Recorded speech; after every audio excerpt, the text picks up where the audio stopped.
Assalamualaikum warahmatullahi wabarakatuh. Perkenalkan, nama saya Ratna Kumala dengan NIM C1 channel 20027 dari R09 Akuntansi, Fakultas Ekonomi dan Bisnis Universitas Jambi. Nah, pada kesempatan video kali ini, saya akan mempresentasikan mengenai akuntansi keperilakuan dengan judul Konsep Keperilakuan dari Psikologi dan Psikologi Sosial. Langsung saja ini materinya. Nah, pada tahun 1930 di Amerika Serikat telah dikembangkan psikologi yang secara khusus mempelajari hubungan antar manusia. Akhirnya muncul cabang ilmu baru dari ilmu jiwa yang kemudian dikenal dengan istilah psikologi sosial. Psikologi sosial juga merupakan pokok bahasan dalam sosiologi karena dalam sosiologi ini dikenal dengan dua perspektif utama, yaitu perspektif struktural makro yang menekankan pada kajian struktur sosial, serta perspektif mikro yang menekankan pada kajian individualisme dan psikologi sosial dalam menjelaskan variasi perilaku manusia. Nah, akuntansi keperilakuan ini berada di balik peran akuntansi tradisional yang berarti mengumpulkan, mengukur, mencatat, dan melaporkan informasi keuangan. Dengan demikian, dimensi akuntansi berkaitan dengan perilaku manusia dan juga dengan desain, konstruksi, serta penggunaan suatu sistem informasi akuntansi yang efisien. Yang pertama itu mengenai sikap.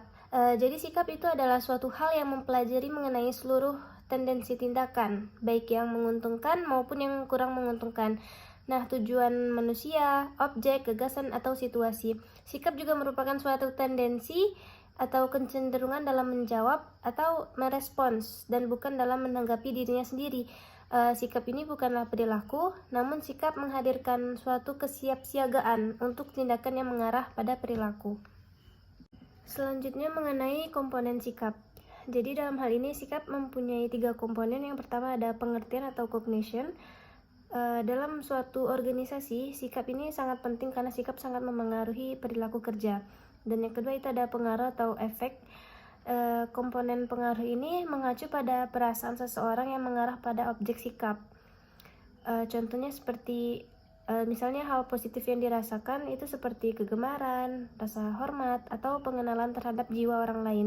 Sedangkan perasaan negatifnya itu bisa berupa rasa tidak suka, rasa takut, atau rasa jijik. Lalu yang ketiga itu ada perilaku atau behavior. Komponen perilaku ini mengacu pada bagaimana satu kekuatan bereaksi terhadap objek sikap. Selanjutnya terdapat 4 fungsi dalam sikap. Yang pertama yaitu ada pemahaman atau pengetahuan. Nah, pemahaman atau pengetahuan ini berfungsi untuk membantu seseorang dalam memberikan maksud atau memahami situasi atau peristiwa baru. Yang kedua ada kebutuhan akan kepuasan. Sikap juga melayani suatu hal yang bermanfaat atau fungsi kebutuhan yang memuaskan. Jadi kebutuhan mereka itu mengarah pada objek tujuan yang dibutuhkan. Lalu yang ketiga ada defensif ego. Sikap juga melayani fungsi defensif ego dengan melakukan pengembangan atau pengubahan guna melindungi manusia dari pengetahuan yang berlandaskan kebenaran mengenai dasar manusia itu sendiri atau dunianya. Yang keempat itu ada ungkapan nilai. Sikap juga melayani fungsi nilai ekspresi, yang mana manusia juga memperoleh kepuasan melalui pernyataan diri mereka dengan sikapnya. Selanjutnya mengenai teori yang berkaitan dengan sikap. Nah, di sini terdapat 18 teori yang berkaitan dengan sikap, yaitu ada teori perubahan sikap, teori pertimbangan sosial, konsistensi dan teori perselisihan, teori disonansi kognitif, teori persepsi diri, teori motivasi dan aplikasinya, teori motivasi awal, teori kebutuhan dan kepuasan, teori prestasi, teori motivasi, teori keadilan, teori existence relatedness growth atau disingkat dengan ERG, teori harapan, teori penguatan, teori penetapan tujuan, teori atribusi, teori agensi, dan pendekatan dyadic. 18 teori ini saling berkaitan satu sama lain agar bisa membentuk suatu sikap. Selanjutnya mengenai persepsi. Jadi persepsi ini adalah bagaimana orang-orang melihat atau menginterpretasikan peristiwa, objek, serta manusia. Definisi persepsi secara formal adalah proses dengan mana seseorang memilih, berusaha, dan menginterpretasikan pasangan ke dalam suatu gambaran yang terpadu dan penuh arti. Sedangkan menurut Kamus Besar Bahasa Indonesia, mendefinisikan persepsi ini sebagai suatu tanggapan atau penerimaan langsung dari sesuatu atau proses seseorang mengetahui beberapa hal melalui panca indera. Nah, sedangkan dalam lingkup yang lebih luas lagi, persepsi ini merupakan suatu proses yang melibatkan pengetahuan-pengetahuan sebelumnya dalam memperoleh dan menginterpretasikan stimulus yang ditunjukkan oleh panca indera. Terdapat dua faktor penentu persepsi. Yang pertama itu ada faktor personal atau faktor fungsional.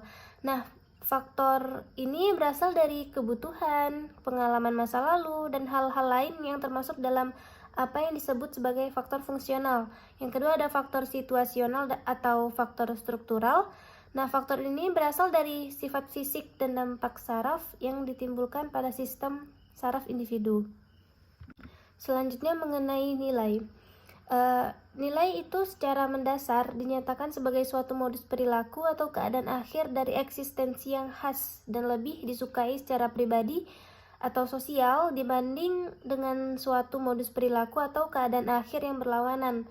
Nilai mengandung suatu unsur pertimbangan dalam pengertian bahwa nilai mengembangkan gagasan-gagasan seseorang individu mengenai apa yang benar, baik, atau yang diinginkannya. Selanjutnya mengenai pembelajaran. Nah, pembelajaran di sini adalah proses di mana perilaku baru diperlukan.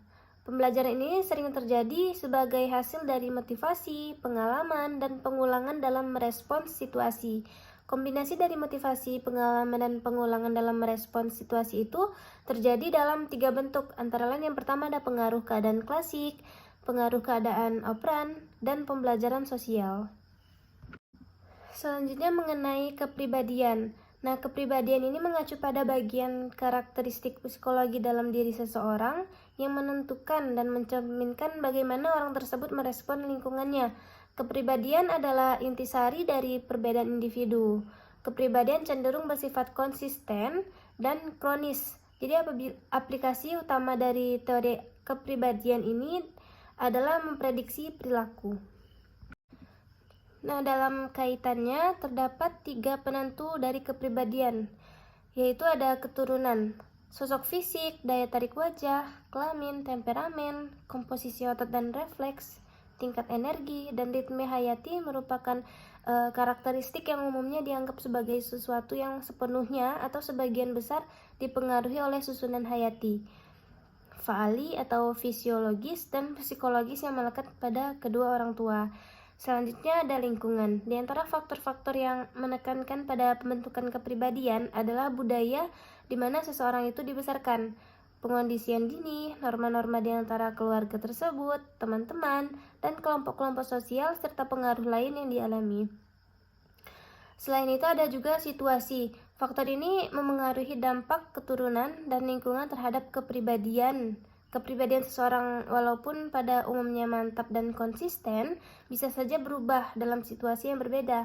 Tuntutan yang berbeda dari situasi yang berlainan memunculkan aspek-aspek yang berlainan dari kepribadian seseorang juga. Nah, itulah tadi presentasi dari saya yang telah menelaah mengenai beberapa bidang utama dari konsep-konsep yang ada pada wilayah psikologi dan psikologi sosial. Juga telah dijelaskan mengenai konsep-konsep utama yang terdapat di dalamnya, di mana sikap, perubahan sikap, motivasi, persepsi, pembelajaran, dan kepribadian dibicarakan. Kemudian dilihat juga bagaimana hal tersebut diterapkan terhadap sistem secara teoritis pada akuntansi keperilakuan. Kemudian membandingkan perilaku-perilaku lain dalam suatu organisasi.